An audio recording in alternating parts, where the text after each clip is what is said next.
building falling down on the way to my pickup. Another good HazMat load. Yeah, that's a good one. Hey, a truck flipped over on I-40 in the Gorge between North Carolina and Tennessee. Meeting Nick, another subscriber here on the channel. This episode of the Clutch Trucker Channel.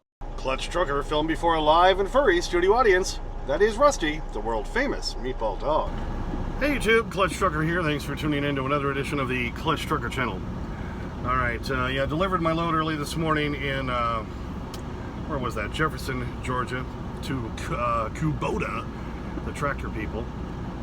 A little confusion at the guard check. Oh, you need to go around here, go through this, go that, blah, blah, blah, blah, blah. And of course, no. If I get all the way around the back side of the plant, no, you need to go back to that front building right where you came in. Really? Really? Well, anyway, they got me unloaded within a couple hours, and then they got me this load. Whitestone's got me this one. It's a HazMat paint load, about 350 miles loaded, 410 overall, and it's paying really good, $1,500. That's $329 a mile to me, and with all miles. If you don't include the deadhead, that's like $388 a mile. Can't complain about that. All right, so I'm here at the place getting loaded now. Here's my placards I gotta go stick on. These are ones I can peel off, so that'll make it a little bit easier. I'm still going to put extra tape on them, thanks to everybody who suggested that. So you might still want to paint or tape the edges just so those things don't blow off, so I'm going to do that. So we'll go start working on that now. Give you some more updates here in a little bit, and we'll do some road video and all that. On the way in to pick up that load in South Carolina, let me show you this. This just cracked me up. Coming up on this, like what used to be some sort of a big barn, commercial structure thing, just all falling apart to pieces, stuff lying all around the ground, and it's just kind of sitting there. That's one thing that I do notice difference from the South opposed to like the Midwest and Northern states. A lot of times if things close down, they just leave them. They just let them fall apart. Like the Memphis area, there's plenty of all these old hotels that are along the major truck routes that they just put a fence up around them. They just let them kind of fall apart, and they let all the crackheads and everything kind of break in and live in there, and it's just kind of weird. You know, growing up in Colorado and living in Wyoming now, if something's like that, they just tear it down. They just demolish it, you know, and they move on. But yeah, that's one big difference between the South and kind of the rest of the country. But you know, let's check this out.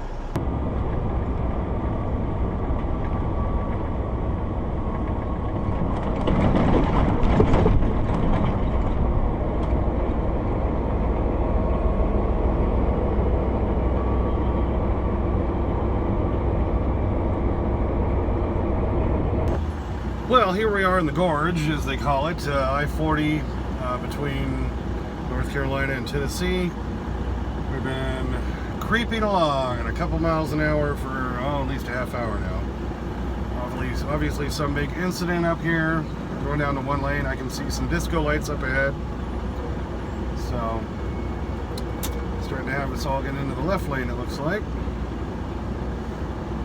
Now, will anybody let me in?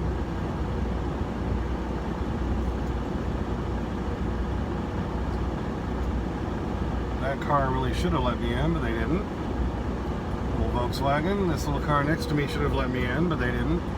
The pickup behind me, who's carrying a flatbed full of stuff, probably out here working for a living like I am, actually let me in. Alright, so let's see what we see up here. Oh, we got a flipped over truck. That's why the speed limit through this gorge for the trucks is only 50. But they're always getting in the left lane where they're not supposed to be.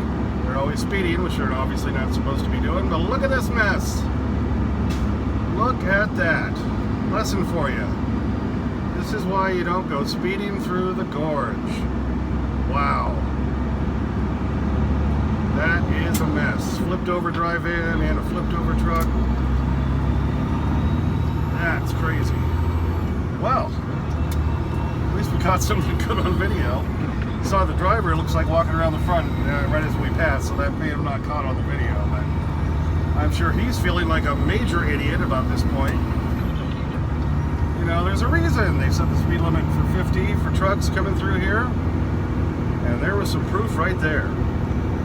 And now the Clutch Trucker zoom and slow-mo.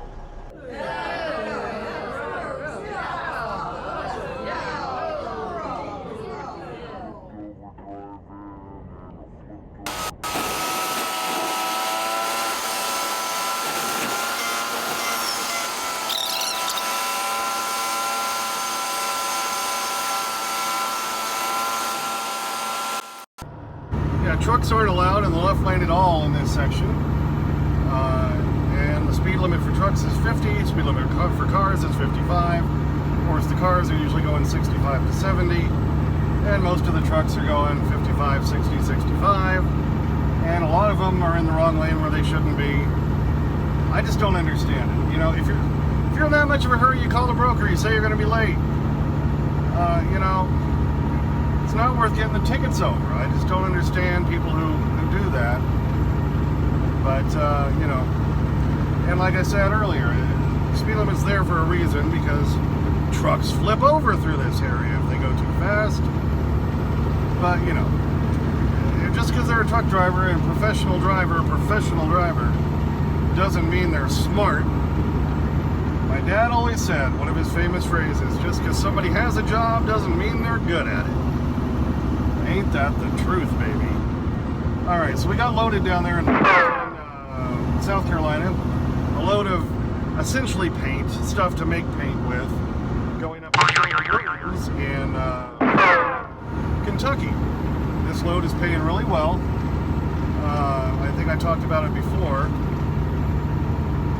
But if I didn't, I'll reiterate here a little bit later on.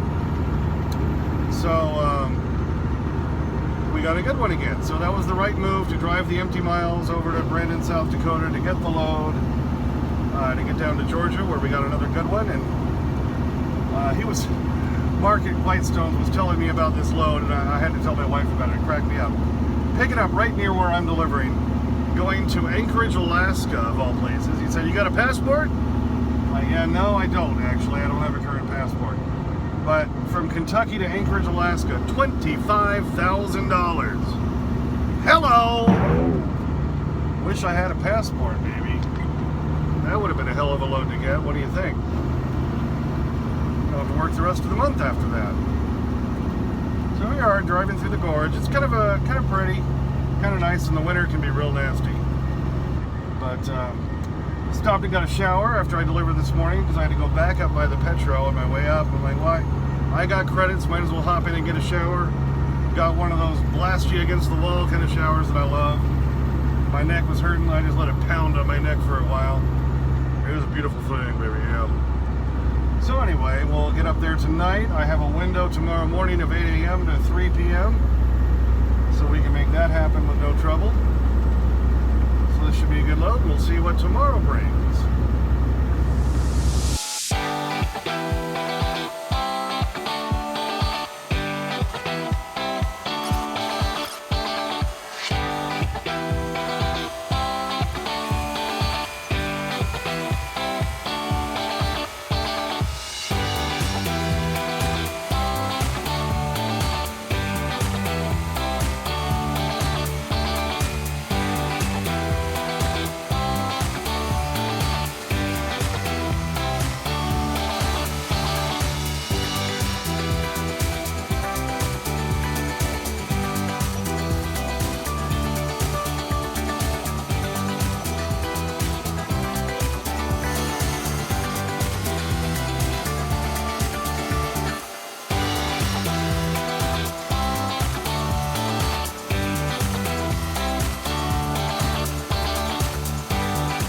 So you saw there on the high speed after we got past that wreck and we're driving through the gorge there, just to give you some, because it looks cool, how many trucks were in the left lane where they're not supposed to be. It's on the pavement like every quarter mile. No trucks this lane, no trucks this lane.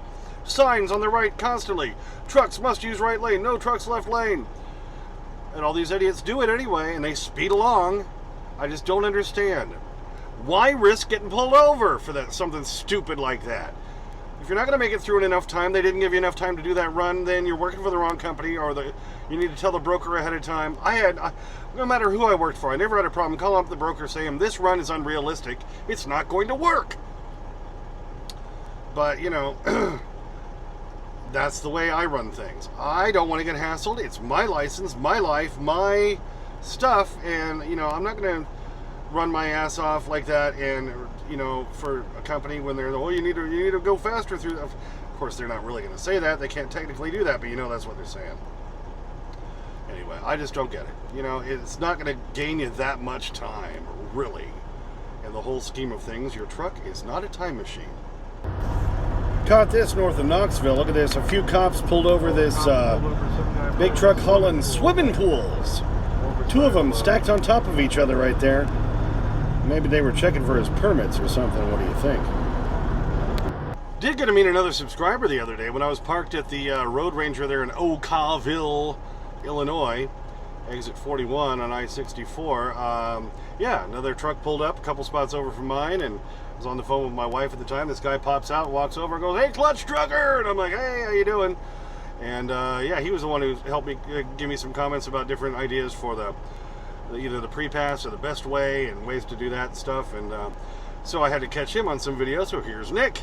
Hey, this is Nick.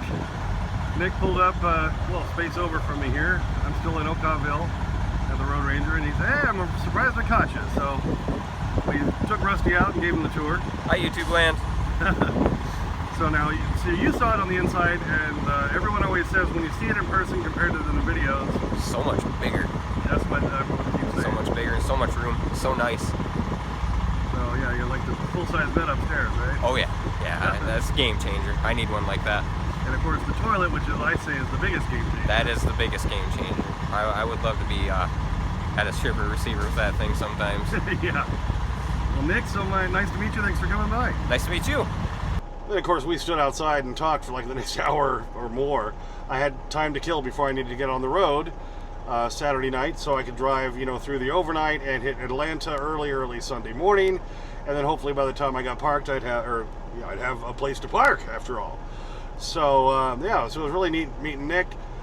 We had a lot to talk about. I can talk to anybody about anything for any period of time. So there you go. But thanks, Nick, for coming by. Glad to meet you. I did pick up my Sea Lights. Oh no, not Sea Light. Sea Light's the last brand I tried. This one was a few bucks cheaper.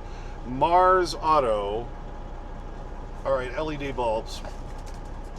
Of course, a whole bunch of stuff falls out.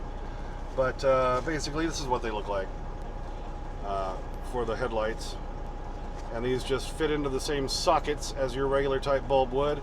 The only difference is they got a cord on the back, and then it goes to a little box, and then you plug that into your main thing to plug them in. I mean, it takes 5 minutes to change them out. I haven't changed them out yet. I will probably do that maybe when I'm at the shipper or receiver tomorrow, and we'll get that done. But any more of these LED bulbs are so cheap. 31 bucks is all I paid for these, and they're going to last me probably 2 years. Like I said in the other video before, I used to buy those Sylvania XZ whatever, special halogens, and I'd get 3 months out of them, and they were 60 bucks a pair. That's the way to go, baby. Took Rusty out. He got to run around in the grass and do his thing, and so now I'm just putting this video together. We'll go deliver tomorrow. Got a window of 8 a.m. to 3 p.m. so it may not be there right after 8, but probably 9-ish, 10-ish we'll be there, and I'm sure it'll be a pretty quick unload. They got it loaded in like 35 minutes, so should be a quick one. And I know Mark's already working on some other stuff for me, and like I said, this load paid really, really well. So overall, in the whole scheme of things, it was worth it to run the empty miles across South Dakota to get the load that brought me down here to some better paying loads. And so now if you average all the loads together, I'm still doing well over $2 a mile for everything. I got to be home over that weekend. Got to take a little time off. Got to, take some time on the way down here. So, down to where I was in Georgia and everything. Didn't have to run my arse off for a change. What do you think? So far I'm still really happy with the switch. Things have been going great here at Whitestone's Logistics so far. So there's Kevin update. Well, thanks for tuning in for that one. Yeah, some road video through the gorge, that flipped over truck in the gorge. How about that? Anyway, thanks for tuning in. As always, please subscribe, please like and comment. Get to your comments as soon as I can. Sometimes takes a few days because I'm a working truck driver. There's Clutch Trucker on Instagram, Clutch Trucker on Twitter, which I keep meaning to put something on and I haven't, but I will soon.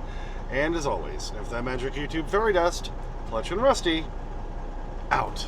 Okay, ready for bed? Y'all brush your teeth? Yeah, we did. You can even feel our toothbrush. I've got a buddy down at the crime lab, and he can take your toothbrush and check to see if it's just wet from you brushing your teeth or if you just ran it under the faucet. If that's true, we're going to really have to start brushing our teeth. Oh, there it goes, up there right behind you. And he's all over that. Yep. like hair on a gorilla. Right, Rusty? Oh, munch, munch, munch. Because he's a begging strip dog. He's the begging strip dog. Sometimes he eats too fast and it starts to cough. He's a begging strip dog. Oh, yeah. All right. Boy, you ate him quick tonight, buddy. All right, let's get the happy dog look.